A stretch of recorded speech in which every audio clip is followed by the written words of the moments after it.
అందరికీ శుభోదయం. అమరావతి న్యూస్ ప్రేక్షకులకు మహిళా దినోత్సవ శుభాకాంక్షలు. నా పేరు పి శ్రీదేవి, రాజాం, విజయనగరం జిల్లా.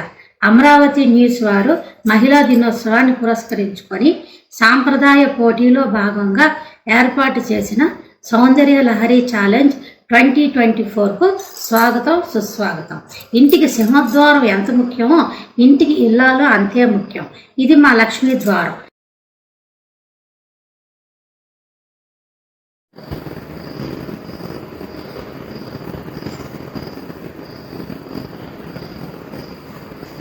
ద్వారానికి పసుపు రాయడం వల్ల అందులో ఉన్న యాంటీబయాటిక్ మనం బయటకు వచ్చేటప్పుడు ఎన్నో క్రిములు మన పాదాలకి అంటుకుంటాయి.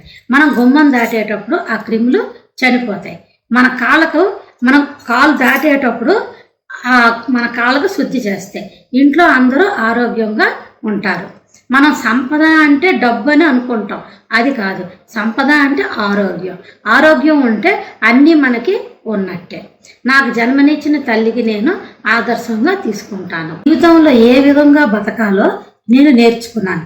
కష్టాలు సుఖాలు వచ్చినప్పుడు పెద్దవాళ్ళ సలహాలు తీసుకోవడం, పెద్దవాళ్ళు అనుభవాలు మనకు ఏ పుస్తకంలోనే దొరకవు. అందుకని మనం పెద్దవాళ్ళని గౌరవించాలి. ప్రతి ఇల్లాలు తన సంపాదనలో ఎంతో కొంత పొదుపు చేయాలి. ఎందుకంటే ఆ పొదుపు వల్ల మనకి మన పిల్లలకి కానీ రాబోయే రోజుల్లో కానీ మనకి అది ఉపయోగపడుతుంది. సోషల్ మీడియా వల్ల చిన్న చిన్న గ్రామాల్లో ఉన్న మహిళలు కూడా తమకు కావలసిన సమాచారాన్ని గ్రహిస్తూ నారీ శక్తిగా ఎదుగుతున్నారు. Army, navy, police, air force, వాణిజ్య రంగాల్లో తమ ప్రతిభను చూపిస్తూ అందరి చేత శభాష్ అని మన్ననలు పొందుతున్నారు. ప్రతి సంవత్సరం మార్చి 8న ఇంటర్నేషనల్ ఉమెన్స్ డేగా పిలువబడుతుంది. మొదట దీనిని అంతర్జాతీయ శ్రమిక దినోత్సవంగా పిలిచేవారు. మహిళలు సామాజిక, ఆర్థిక, సాంస్కృతిక విజయాలను గౌరవించుకుంటూ ఈ సెలబ్రేషన్ చేస్తారు. ఈరోజు మహిళల సమాన హక్కులు, లింగ సమానత్వం, పునరుత్పత్తి హక్కులు మొదలైన సమస్యలపై ఎక్కువగా మాట్లాడతారు. ప్రతి సంవత్సరం విభిన్న థీమ్తో జరుపుకుంటారు. అంటే ప్రతి సంవత్సరం ఒక్కొక్క థీమ్ పెట్టుకుంటారు అన్నమాట.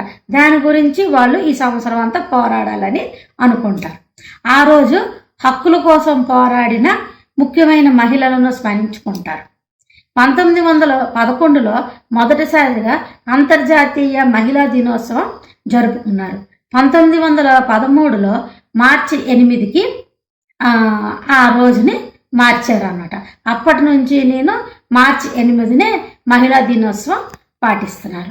అమరావతి న్యూస్ సౌందర్య లహరి టీం వారు దినదినాభివృద్ధి చెంది పెద్ద స్థాయికి చేరుకోవాలని ఆ టీం మెంబర్స్ అందరికీ నా ధన్యవాదములు చెప్తున్నాను. ఈ వీడియో మీకు నచ్చినట్లయితే ఈ ఛానల్కి సబ్స్క్రైబ్ చేయండి, వీడియోని లైక్ చేయండి, షేర్ చేయండి.